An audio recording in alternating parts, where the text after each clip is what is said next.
واستنى بسنتهم إلى يوم الدين. أما بعد فقد قال الله تبارك وتعالى في شان عظمة حبيبه الكريم: أعوذ بالله من الشيطان الرجيم. بسم الله الرحمن الرحيم. إن الله وملائكته يصلون على النبي يا أيها الذين آمنوا صلوا عليه وسلموا تسليما. اللهم صل على سيدنا مولانا محمد وعلى آل سيدنا مولانا محمد وبارك وسلم صلاة وسلاما عليك يا سيدي يا حبيبي يا رسول الله صلی اللہ تعالی علیہ وسلم. شیخ نشین پر رونق افروز، قابل احترام و لائق صد احترام استاد ذی وقار، شہنشاہ خطابت، فخر ہندوستان، حضرت علامہ مولانا سید شاہ عزیز اللہ قادری صاحب دامت برکاتہم العالیہ، اور محترم سید شاہ میر سعادت علی سیفان بندہ نوازی صاحب، بانی فیض رسالت مآب کمیٹی حیدرآباد دکن، اور آرمور کے اور مسجد آمنہ کے منتظمین، اور بالخصوص غریب نواز سوسائٹی کے ذمہ داران اور اس کے اراکین، اور مسجد حاضہ کے مصلیان مسجد، اہلیان محلہ، اللہ تبارک و تعالیٰ کا بے انتہا فضل و کرم ہے کہ اللہ تبارک و تعالیٰ نے آج ہم تمام کو کرکٹ کے اس مسجد آمنہ میں جمع ہو کر اللہ اور اس کے رسول صلی اللہ تعالیٰ علیہ وسلم کے ذکر کو سننے اور سنانے کی توفیق عطا فرمائی. ایک عاشق صادق نے کیا خوب انداز میں کہا: جہاں ذکر حبیب ہوتا ہے وہاں خدا بھی قریب ہوتا ہے. جہاں ذکر حبیب ہوتا ہے وہاں خدا بھی قریب ہوتا ہے. ان کی محفل میں بیٹھنے والا ہر ایک شخص بڑا خوش نصیب ہوتا ہے. ان کی محفل میں بیٹھنے والا ہر ایک شخص بڑا خوش نصیب ہوتا ہے. تو یہ محفل خوش نصیبوں کی محفل ہے، سعادت مندوں کی محفل ہے.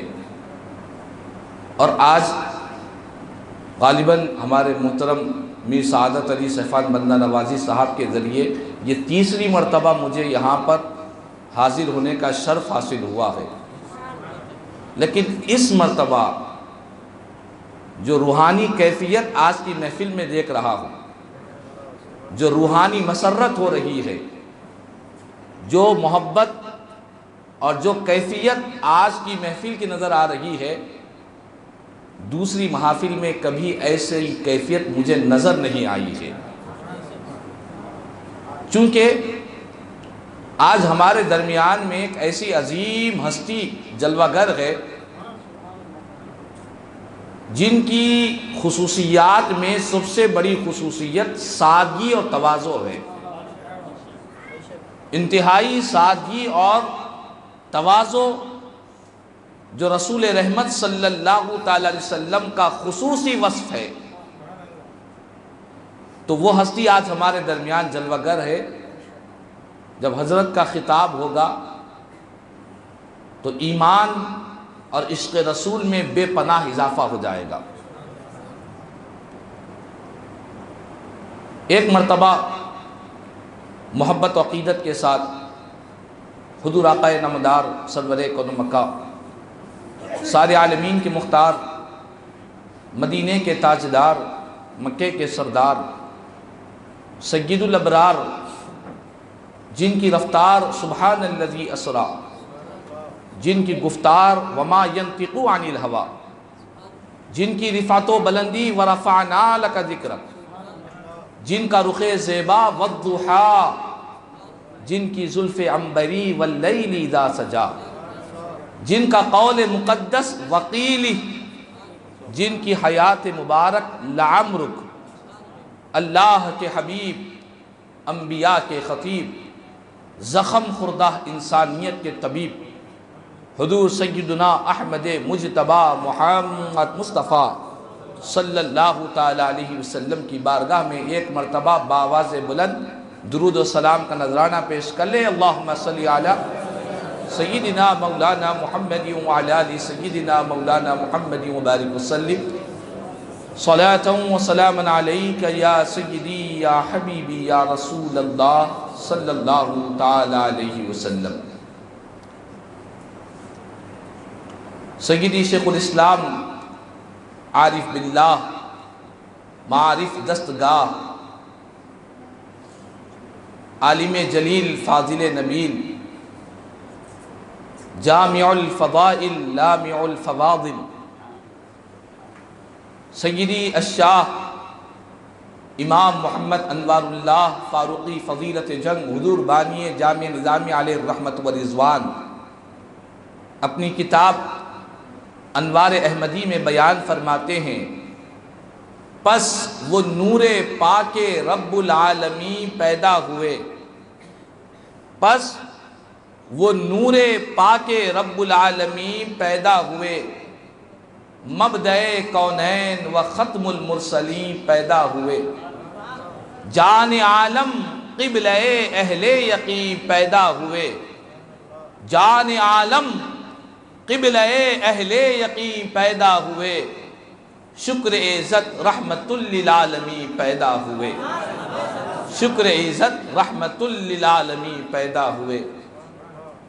رہنے کو مدینے میں تھوڑی سی جگہ دینا، رہنے کو مدینے میں تھوڑی سی جگہ دینا، مر جائیں تو گنبد کے سائے میں جگہ دینا، مر جائیں تو گنبد کے سائے میں جگہ دینا، سرکار مدینہ کے قدموں سے ہٹا دینا، یا رب تو کبھی ہم کو ایسی نہ سزا دینا، یا رب تو کبھی ہم کو ایسی نہ سزا دینا، دنیا ہو کہ عقبہ ہو اوروں سے نہ مانگیں گے، دنیا ہو کہ عقبہ ہو اوروں سے نہ مانگیں گے، خواہش تو یہی ہے کہ محبوب خدا دینا، خواہش تو یہی ہے کہ محبوب خدا دینا۔ سرکار مدینہ کی عظمت کا انکار تعجب ہے، سرکار مدینہ کی عظمت کا انکار تعجب ہے، ان عقل کے اندھوں کو توفیق خدا دینا، ان عقل کے اندھوں کو توفیق خدا دینا۔ عید میلاد النبی ایک عید ہے عیدوں کی، عید میلاد النبی ایک عید ہے عیدوں کی، مسلک یہ ہمارا ہے دنیا کو بتا دینا، مسلک یہ ہمارا ہے دنیا کو بتا دینا۔ قسمت چمک اٹھے گی ایک روز فہیم اپنی، سرکار کی راہوں میں پلکوں کو بچھا دینا، سرکار کی راہوں میں پلکوں کو بچھا دینا۔ اللہم صلی علی سیدنا مولانا محمد وعلی آل سیدنا مولانا محمد وبارک وسلم صلاة و سلاما علیک یا سیدی یا حبیبی یا رسول اللہ صلی اللہ تعالی علیہ وسلم۔ معزز حاضر محترم سامعین کرام، آج کا یہ جو ہمارا جلسہ ہے استقبال ماہ میلاد النبی صلی اللہ تعالی علیہ وسلم، اس جلسے کا عنوان ہے، اور رسول پاک علیہ السلام کی آمد، حضور کا میلاد پاک کا جو مہینہ آنے والا ہے، اس مہینے کا استقبال کے لیے، اس کے ویلکم کے لیے ہم نے اس جلسے کو منعقد کیا ہے کہ ہم اس عظیم بابرکت نورانیت سے بھرا ہوا، محبتوں سے بھرا ہوا، الفتوں سے بھرا ہوا، پیار سے بھرا ہوا یہ جو مقدس مہینہ ہمارے درمیان جلوہ گر ہونے والا ہے، اس آقا کریم صلی اللہ علیہ وسلم کی آمد کے اس مہینے کا ہم استقبال کر رہے ہیں، اس کا ویلکم کر رہے ہیں۔ بعض لوگوں کا یہ خیال ہے کہ ابھی تو میلاد کا مہینہ آیا ہی نہیں، اس سے پہلے ہی چرچے ہو رہے ہیں۔ اس سے پہلے ہی تذکرے ہو رہے ہیں۔ ایک وقت تھا کہ میلاد کا مہینہ آتا تب میلاد النبی کے جلسے ہوتے، لیکن آج الحمدللہ عشاقان رسول صلی اللہ علیہ وسلم میلاد پاک کی آمد سے پہلے، اس مبارک مہینے کی آمد سے پہلے اس کے استقبال کا جلسہ کر رہے ہیں۔ آخر اس کی وجہ کیا ہے؟ آؤ استقبال ماہ ربیع الاول کے جلسہ منانے والوں، اس کا جواب میں اپنے دل سے اگر دوں گا، اپنی ذات سے اگر دوں گا تو یہ بات ہر ایک کے لیے قابل قبول نہیں ہوگی۔ اس کا جو استقبال ہے، اس کا جو جواب ہے، ہم اللہ کے کلام قرآن سے اس کا جواب پوچھتے ہیں۔ اے قرآن بتلا، بھی سرکار کی آمد ولادت کا مہینہ آیا نہیں، لیکن اس سے پہلے ہی یہ پرکٹ والے مسجد آمنہ کے مصلیان، یہ غریب نواز سوسائٹی کے یہ ممبران حضور کے میلاد پاک کے جلسے اور استقبال ماہ میلاد کا جلسہ کیوں کر رہے ہیں؟ آؤ اللہ کا کلام قرآن کہتا ہے، وَإِذْ قَالَ عِيسَى ابْنُ مَرْيَمَ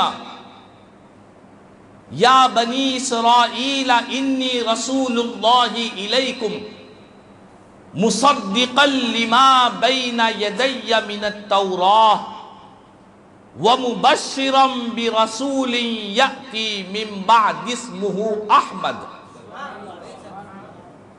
اس آیت کریمہ میں اللہ تبارک و تعالیٰ فرما رہا ہے کہ یاد کرو جس وقت عیسیٰ بن مریم، حضرت عیسیٰ علیہ السلام نے اپنی قوم سے کہا، اے بنی اسرائیل، بے شک میں اللہ کا رسول ہوں تمہارے درمیان، میں تصدیق کرنے والا ہوں جو کتاب تمہارے پاس تورات ہے، جو حضرت موسیٰ علیہ السلام کو دی گئی، اس کتاب کو میں جھٹلانے والا نہیں ہوں، اس کی تصدیق کرنے والا ہوں۔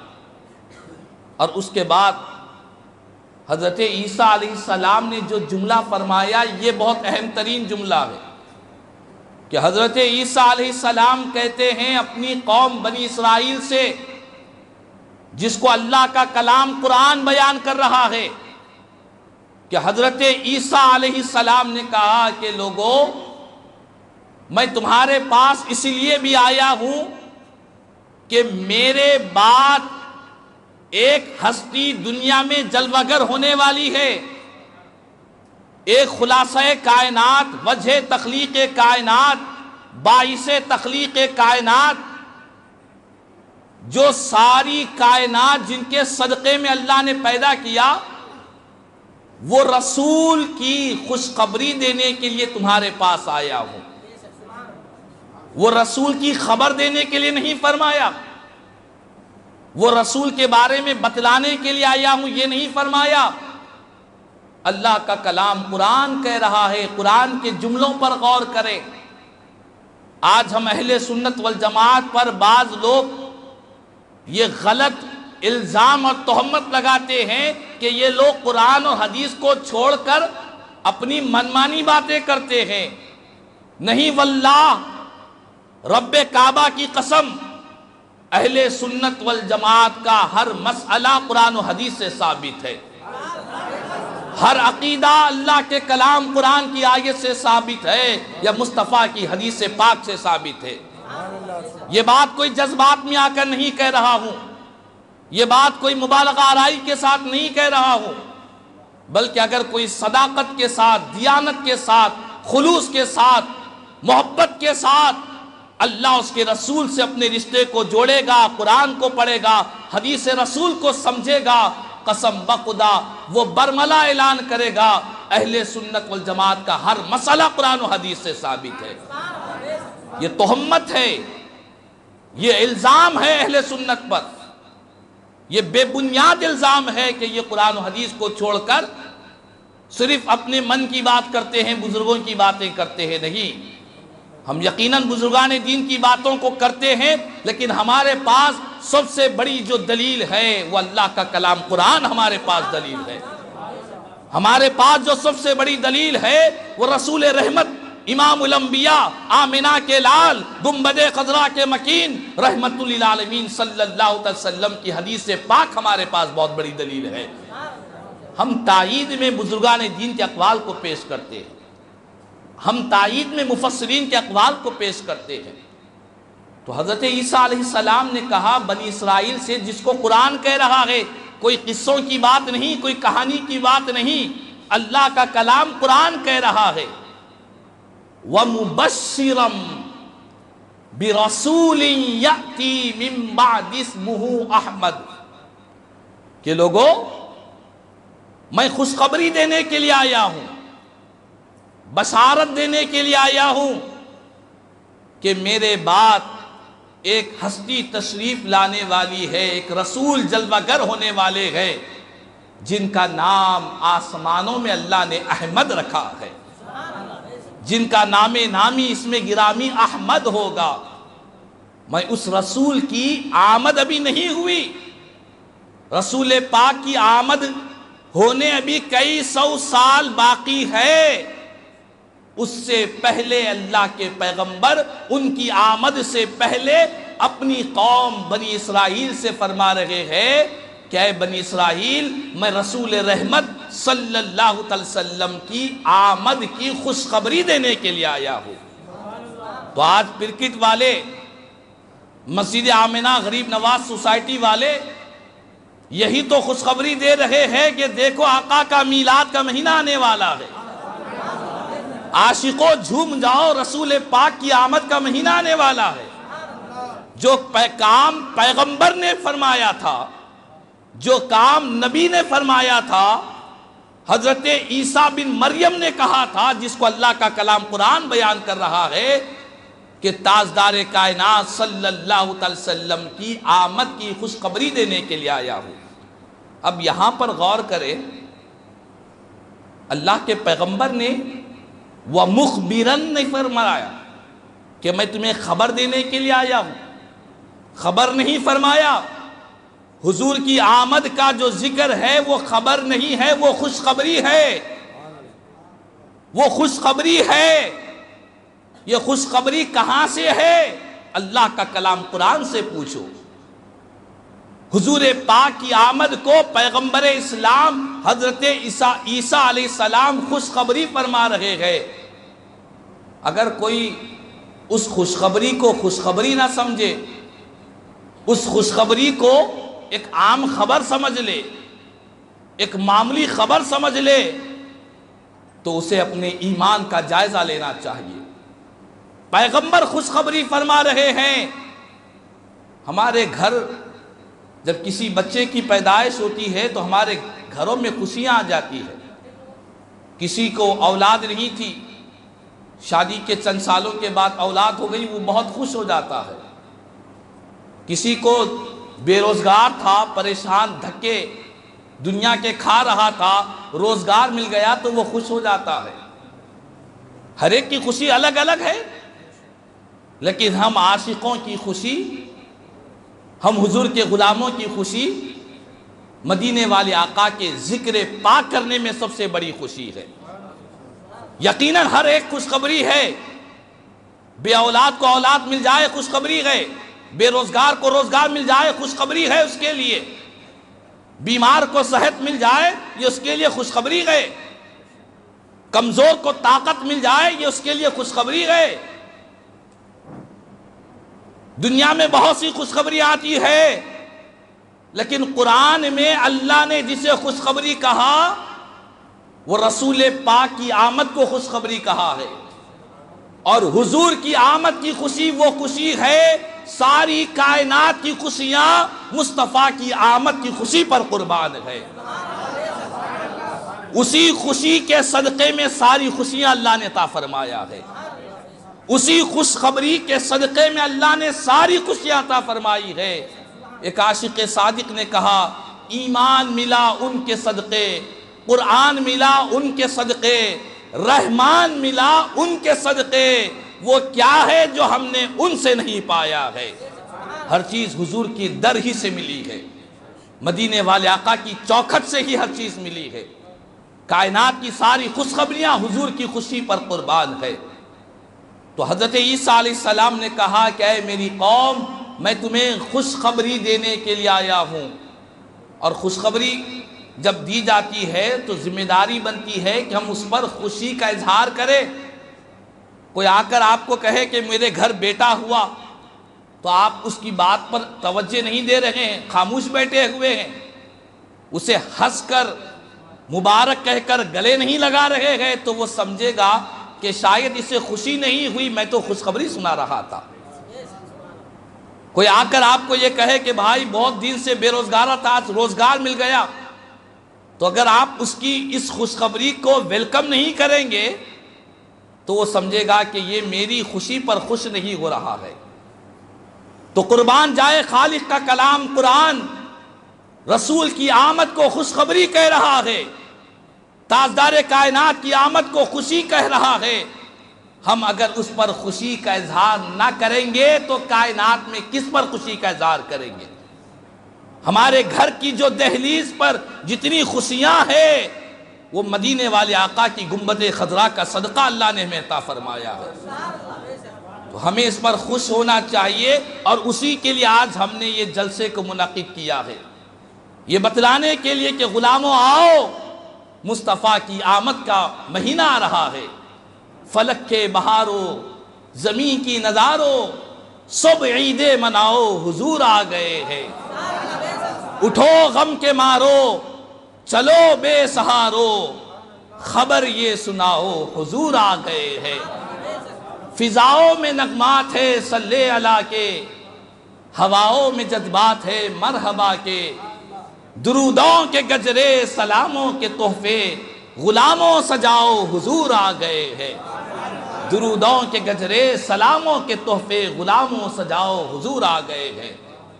تو اس خوشخبری پر اگر کوئی دلیل پوچھے تو آپ اللہ کے کلام قرآن سے بتلا دے کہ اللہ کا کلام قرآن کہہ رہا ہے کہ حضرت عیسیٰ علیہ السلام کئی سو سال پہلے نبی رحمت صلی اللہ تعالی وسلم کی آمد پر فرما رہے ہیں کہ میں تمہارے درمیان اسی لیے آیا ہوں کہ میرے آنے کا ایک عظیم مقصد یہ ہے کہ میرے بعد ایک رسول تشریف لانے والے ہیں، ان کا نام احمد ہوگا، اس بات کی خوشخبری دینے کے لیے میں تمہارے درمیان جلوہ گر ہوا۔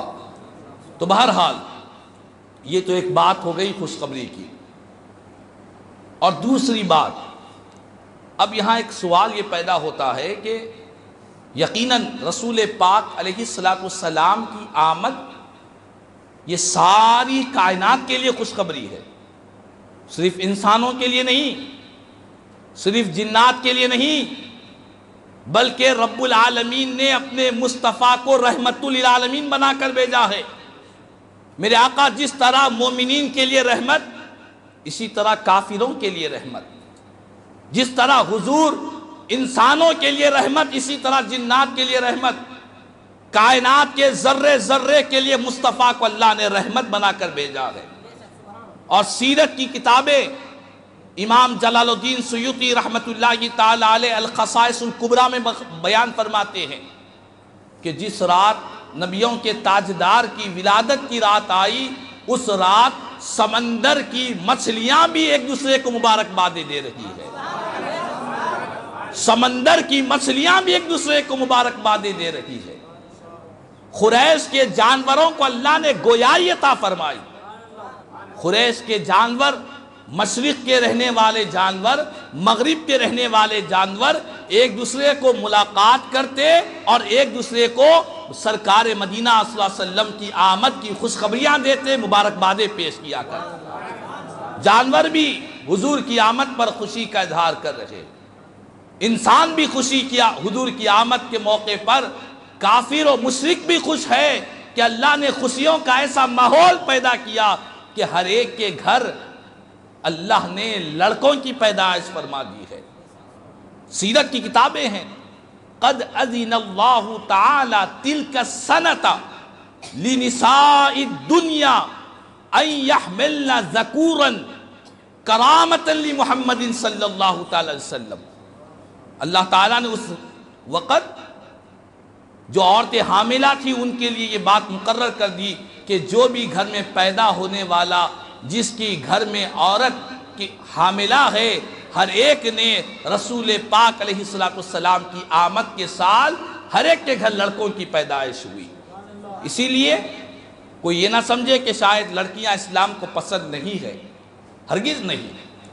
بات یہ ہے کہ ہر کوئی جانتا ہے کہ زمانہ جاہلیت میں کفار و مشرکین بچیاں پیدا ہو جاتے ہیں تو قرآن کہتا ہے کہ ان کی صورت غصے کی وجہ سے کالی پڑ جاتی، اور وہ یہ سوچتا باپ کہ یا تو میں اس کو زمین میں دفن کر دوں یا ذلت کے ساتھ اس کو برداشت کر دوں۔ کئی بچیوں کو زندہ درگور کر دیا جاتا، زمین میں دفن کر دیا جاتا۔ بچیوں کی پیدائش پر زمانے جاہلیت میں برا بھلا سمجھا جاتا تھا۔ آج بھی اس کے کچھ اثرات ہمارے پاس پائے جاتے ہیں۔ آج بھی کچھ جاہل لوگ گھروں میں بچیوں کی پیدائش پر افسوس کرتے ہیں، ظلم کرتے ہیں۔ اسی وجہ سے ہمارے پاس حال ہی میں حیدرآباد دکن میں ایک عورت کے گھر لڑکی پیدا ہوئی تو وہ اوپر جا کر لڑکی کو اوپر سے نیچے پھینک دی۔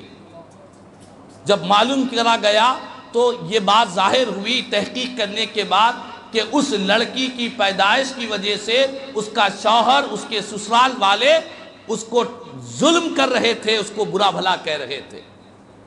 تو یہ زمانے جاہلیت کے اثرات آج بھی پائے جاتے ہیں، لیکن اللہ نے کرم کر دیا کہ وہ لڑکی کو اوپر سے نیچے پھینکنے کے باوجود بھی اللہ نے اس کی زندگی کو محفوظ کر دیا۔ تو بہرحال یہ زمانے جاہلیت کا طریقہ ہے، لڑکیوں کی پیدائش باعث فضیلت ہے، یہ موضوع میرا نہیں ہے، لیکن حضور کی آمد کے موقع پر رب نے یہ کرم کیا کہ جس گھر میں لڑکیاں پیدا ہونے پر لوگ غم کرتے تھے، سارے عرب والوں کو اللہ نے لڑکے ہی لڑکے عطا فرما دیا۔ وہ رب چاہتا تھا کہ میرے محبوب کی آمد ہو، اس وقت کوئی روتا رہے، میرے محبوب کی ولادت ہو، کوئی معصوم بچی کو ماں کی گود سے چھینے، ماں کا دل تڑپے، بچی روتی رہے، باپ لے جا کر دفن کرے۔ خدا کی رحمت کو یہ گوارا نہیں کہ میرا محبوب سراپا پیکرے رحمت بن کر دنیا میں تشریف لایا ہے، ان کی آمد کے موقع پر کوئی روتا رہے، رب کی رحمت کو ہرگز گوارا نہیں ہے۔ وہ ہر عالم کی رحمت ہے، کسی عالم میں رہ جاتے، وہ ہر عالم کی رحمت ہے، کسی عالم میں رہ جاتے، یہ ان کا کرم ہے کہ انہیں یہ عالم پسند آیا۔ یہ مدینے والے آقا کا کرم ہے کہ انہوں نے ہم گنہگاروں کے عالم کو پسند فرمایا ہے۔ وہ تو فرش والوں کے لیے بھی رحمت ہے، عرش والوں کے لیے بھی رحمت ہے، وہ کائنات کے ذرے ذرے کے لیے رحمت ہے، فرشتوں کے لیے بھی رحمت ہے، جنات کے لیے بھی رحمت ہے۔ کائنات کا ذرہ ذرہ مصطفیٰ کی رحمت کا محتاج ہے۔ تو رسول پاک کی آمد ہے تو اس پر خوشی کا اظہار ہونا چاہیے۔ یہ اللہ کا کلام قرآن بھی کہہ رہا ہے اور رب تعالیٰ نے ایسا ماحول بھی پیدا کیا۔ اب یہاں پر ایک بات آپ کو بتلاؤں کہ بعض لوگوں کا یہ خیال ہے کہ ولادت تو ایک مرتبہ ہوئی تھی، لیکن ہر سال ولادت پر خوشی کا اظہار کرنا، ہر سال اس کو بڑا اہم ترین دن بنانا، یہ کہاں سے ثابت ہے؟ حضور کی ولادت تو ایک مرتبہ 12 ربیع الاول بروز پیر صبح صادق کے وقت ہوئی، اس وقت اللہ نے خوشیوں کا ماحول پیدا کر دیا۔ یہ ایک مرتبہ وہ دن آیا اور وہ دن گزر گیا۔ اب جب بھی ربیع الاول کی وہ تاریخ آ جائے تو اس دن، اس تاریخ میں، اس مہینے میں یہ محبتوں کا اظہار، یہ لائٹنگیں، یہ جھنڈے، یہ جلسے، یہ کھانے، یہ سب کیوں کیے جا رہے ہیں؟ ہر سال کیوں کیے جائے؟ یہ کہاں سے ثابت ہے؟ دلائل تو بہت ہے، لیکن ایک دلیل جس کو علامہ حافظ ابن حجر عسقلانی رحمت اللہ کی تعالیٰ نے، یہ بڑے وقت کے محدث ہے، صرف بخاری پڑھنے والے نہیں، بخاری کی شرح لکھنے والے ہیں، انہوں نے بخاری کی شرح لکھی ہے۔ وہ فرماتے ہیں کہ سنو، ہر سال حضور کی آمد کے مہینے میں ولادت کی تاریخ میں خوشیوں کا اظہار کرنا یہ رسول پاک کی حدیث پاک سے ثابت ہے۔ وہ بھی کون سی حدیث؟ فرماتے ہیں جو بخاری میں بھی موجود ہے، مسلم میں بھی موجود ہے۔ بخاری اور مسلم دونوں حدیث کی بڑی اہم ترین کتاب ہے، اور میلاد کے منکرین ہر بات میں پوچھتے ہیں کہ بخاری میں ہے کیا؟ اور رسول پاک کا میلاد منانے والوں، اے پرکٹ اور مسجد آمنہ کہ مسلیان یہ بات کو اپنے ذہن، دل و دماغ میں اتار لو، حضور کی آمد پر خوشی مسرت ہر سال پابندی کے ساتھ اہتمام کرنا، خوشیوں کا اظہار کرنا، یہ سرکار کی حدیث پاک سے ثابت ہے۔ وہ بھی کون سی؟ صحیح بخاری میں بھی موجود ہے، صحیح مسلم میں بھی وہ حدیث موجود ہے۔ آپ پوچھیں کہ بخاری میں موجود؟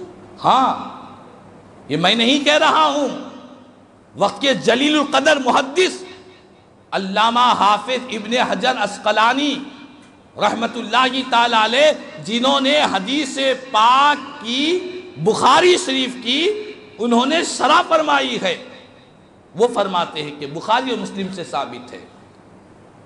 اگر کوئی کہے کہ بھائی ہم بھی بخاری پڑھتے ہیں لیکن ہم کو یہ باتیں سمجھ میں نہیں آتی، کوئی بدعقیدہ یہ بات کہے تو آپ کہہ دے بے عشق احمدی کے جو پڑھتے ہیں بخاری، بے عشق احمدی کے جو پڑھتے ہیں بخاری، آتا ہے انہیں بخار لیکن آتی نہیں بخاری۔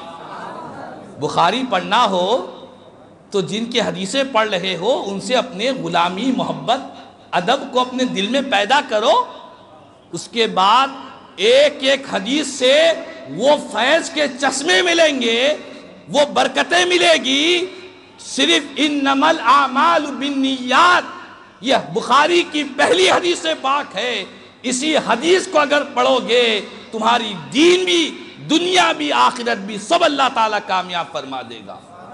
لیکن شرط یہ ہے کہ دل میں عشق رسول پیدا ہو جائے، دل میں محبت رسول پیدا ہو جائے، دل میں بغض، عداوت، حسد، جلن یہ بھڑکا کر بخاری مسلم کتنی بھی بار پڑھ لے وہ سمجھ میں آنا تو دور کی بات ہے، بخار آ جائے گا لیکن بخاری سمجھ میں نہیں آئے گی۔ تو فرماتے ہیں کہ سنو، دلیل بغور سماعت کر لے، بہت پیاری دلیل آپ نے بیان فرمائی ہے، یوں ہی نہیں فرمایا۔ فرماتے ہیں کہ حضور کی آمد کے موقع پر ہر سال جب بھی یہ مہینہ آ جائے خوشی کا اظہار کیسے کرنا چاہیے؟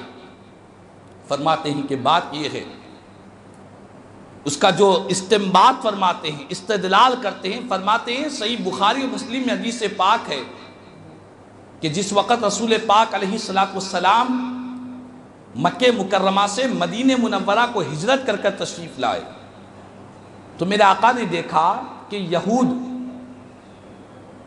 عاشورے کے دن، ہر سال عاشورے کے دن یہود خصوصیت کے ساتھ اس دین کو عید کا دن بنا لیا کرتے۔ عاشورے کے دن 10 محرم کی تاریخ کو میرے آقا نے پوچھا، حالانکہ سب کچھ جانتے ہیں،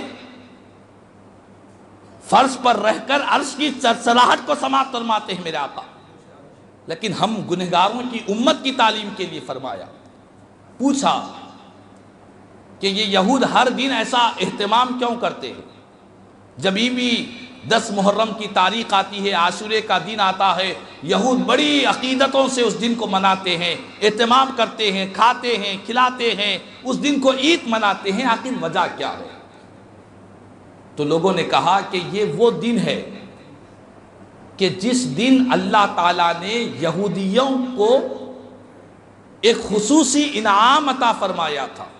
اس دن، یہ دن کو آپ ذہن میں رکھ لیں، وہ کون سا انعام؟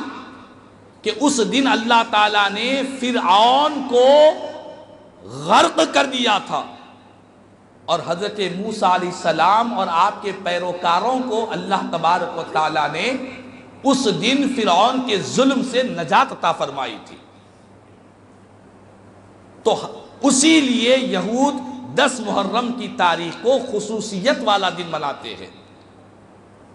اب یہاں پر علامہ حافظ ابن حجر عسقلانی رحمۃ اللہ کی تعالی علیہ جو فرماتے ہیں وہ یہ کہ دیکھو کسی خاص دن، کوئی خاص تاریخ میں، کوئی خاص دن میں اللہ کی کوئی نعمت نازل ہوتی ہے، اس دن کو اہتمام کے ساتھ منانا، اس دن کو خصوصیت کے ساتھ منانا، یہ یہود کا طریقہ تھا۔ تو پیارے آقا نے یہ نہیں فرمایا کہ اے یہودیوں، وہ جو موسیٰ علیہ السلام کو جو نجات ملی اور ان کے پیروکاروں کو اور فرعون کو جو غرق کر دیا گیا، وہ تو صرف ایک مرتبہ ہوا تھا۔ ہر سال کیا فرعون کو غرق کیا جاتا ہے؟ ہر سال کیا بنی اسرائیل کو فرعون کے ظلم سے نجات دی جاتی ہے؟ وہ تو ایک مرتبہ ہوا، رات گئی بات گئی، تم ہر دن کیوں مناتے ہو؟ یہ حضور نے نہیں فرمایا۔ مدینے والے آقا نے کیا فرمایا وہ سنیں۔ میرے آقا نے فرمایا نحن احق بموسیٰ منکم، اے بنی اسرائیل، اے یہودیوں، حضرت موسیٰ علیہ السلام سے جو تعلق ہے، ان کا جو حق ہے، تم سے زیادہ ہم پر موسیٰ کا حق ہے، تم سے بڑھ کر موسیٰ سے ہم محبت کرنے والے ہیں۔ مدینے والے آقا نے فرمایا کہ اے میرے صحابہ، تم بھی 10 محرم کی تاریخ کو روزے کا اہتمام کیا کرو، اور ان کی مشابہت سے بچنے کے لیے فرمایا 9 اور 10 کا یا 10 اور 11 کا روزہ رکھ لے۔ اب یہاں پر علامہ حافظ ابن حجر عسقلانی رحمۃ اللہ کی تعالی علیہ فرماتے ہیں اس حدیث سے یہ ثابت ہوتا ہے کہ کوئی دن اللہ کی کوئی خاص نعمت نازل ہو جائے، اس دن کو اہمیت سمجھ کر ہر سال جب بھی وہ تاریخ آ جائے اس دن کو منانا، یہ بخاری اور مسلم کی حدیث پاک سے ثابت ہے، بخاری اور مسلم کی حدیث سے ثابت ہے۔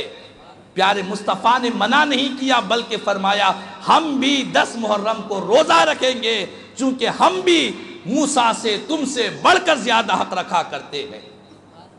یہی نہیں، صحیح مسلم کی حدیث پاک ہے میرے آقا ہر پیر کے دن روزہ رکھا کرتے۔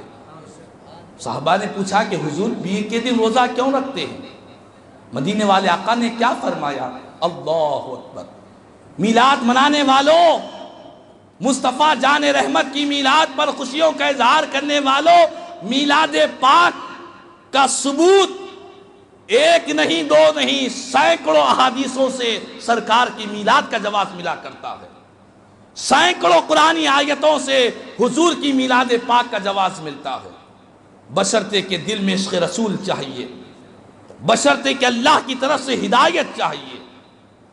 میرے آقا ہر پیر کے دن روزہ رکھا کرتے۔ صحابہ نے پوچھا کہ حضور پیر کے دن روزہ کیوں؟ مدینے والے آقا نے فرمایا فیہ ولدت وفیہ انزل علیہ، کہ اسی دن میری ولادت کا دن ہے۔ پیر کا جو دن ہے وہ نورانی دن ہے، وہ خوشیوں والا دن ہے کہ وہ میری ولادت کا دن ہے، اور اسی دن اللہ نے مجھ پر قرآن کو نازل کیا ہے۔ کسی صحابی نے یہ نہیں پوچھا کہ حضور آپ کی ولادت تو ایک پیر کو ہوئی تھی، آپ ہر پیر کو ولادت کی خوشی میں اللہ کے شکرانے میں روزہ کیوں رکھ رہے ہیں؟ کسی نے نہیں پوچھا۔ جانتے تھے ہر صحابی، یہ مانتے تھے ہر صحابی کہ رسول رحمت صلی اللہ علیہ وسلم کی ولادت تو ایک دن میں ہوئی ہے، لیکن جب بھی وہ دن پلٹ کر آتا ہے اللہ کی برکتیں بھی پلٹ کر آیا کرتی ہے، جب بھی وہ دن لوٹ کر آتا ہے خدا کی رحمتیں بھی لوٹ کر آیا کرتی ہے۔ میرے آقا ہم تو سال میں ایک مرتبہ میلاد پر ہماری گفتگو ہو رہی ہے، ہم خوشیوں کا اظہار کر رہے ہیں، مدینے والے آقا ہفتے میں ایک مرتبہ ہر پیر کے دن اپنی ولادت کی خوشی میں اور شکرانے کے لیے اللہ کی بارگاہ میں اس دن کو منا رہے ہیں اور اس دن کو روزہ رکھ رہے ہیں۔ تو بہرحال ایک نہیں دو نہیں سینکڑوں دلائل ہے حضور کے میلاد پاک منانے والوں کے لیے. لیکن آج بڑے افسوس کے ساتھ، بڑی شرم کے ساتھ، وہ لوگ جو سرکار کے میلاد کے موقع پر دلائل کے بارے میں پوچھتے ہیں، ذرا اپنے ایمان کا محاسبہ کریں.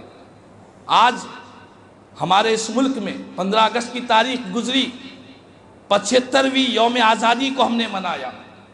کیسی دھوم دھام سے منایا گیا.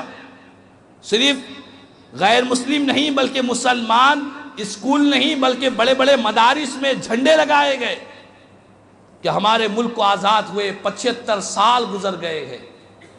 ہر کوئی خوشی کا اظہار کر رہا ہے. کرنا بھی چاہیے. ہم خود کہتے ہیں حب الوطن من الایمان، وطن کی محبت ایمان کی علامت ہے. مصطفیٰ نے وطن سے وفاداری کی تعلیم دی ہے، دغابازی کی تعلیم نہیں دی ہے. ہم بھی اپنے ملک کی آزادی پر خوشیوں کا اظہار کیے، لیکن کیا کسی نے یہ ٹھنڈے دل سے اپنے آپ کا محاسبہ کیا؟ کیا کسی نے یہ جائزہ لیا کہ کیا 75ویں یوم آزادی کے موقع پر یہ جھنڈے لگانا اور یہ دھوم دھام کے ساتھ اہتمام کرنا، کیا یہ اس قرآن سے ثابت ہے؟ کیا حدیث سے ثابت ہے؟ ملک تو آزاد ایک بار ہوا تھا 15 اگست کو. جب بھی وہ تاریخ آتی ہے یوم آزادی مناتے ہیں. اپنے بھی مناتے ہیں، پرائے بھی مناتے ہیں، مسلمان بھی مناتے ہیں، کافر بھی مناتے ہیں، اور میلاد ماننے والے بھی مناتے ہیں، میلاد کے منکرین بھی مناتے ہیں. ان سے پوچھا جائے کہ کیا ملک تو ایک بار آزاد ہوا تھا، ہر سال کیوں خوشی مناتے ہیں؟ اگر کوئی اس سے روکے گا اور اس کو اگر ناجائز کہے گا، اس کو فوراً ملک کا غدار کہہ کر جیل میں ڈال دیا جائے گا. کہا جائے گا کہ اسے ملک کی آزادی کی خوشی کا اظہار اس کے دل میں نہیں ہے. تو یہ بات بتلائیں، کیا ملک کی آزادی یہ بڑی خوشی ہے یا مصطفیٰ کی آمد بڑی خوشی ہے؟ ملک کی آزادی پر خوشی سے جھنڈا لہرانا یقیناً کرنا چاہیے. ہم نے بھی کیا ہے. ہم نے بھی اپنے گھروں میں، مدرسوں میں جھنڈوں کو نصب کیا ہے. لیکن کیا ملک کی آزادی یہ بڑی خوشی ہے یا مصطفیٰ کی آمد بڑی خوشی ہے؟ مومن کہے گا کہ حضور کی آمد کی تو خوشی وہ خوشی ہے، کائنات کی ساری خوشیاں اس پر قربان ہے. 15 اگست کو ملک آزاد ہوا اور 12 ربیع الاول کو اللہ کے رسول امام الانبیاء صلی اللہ علیہ وسلم کی آمد ہوئی. حضور کی آمد کے صدقے میں صرف ملک آزاد نہیں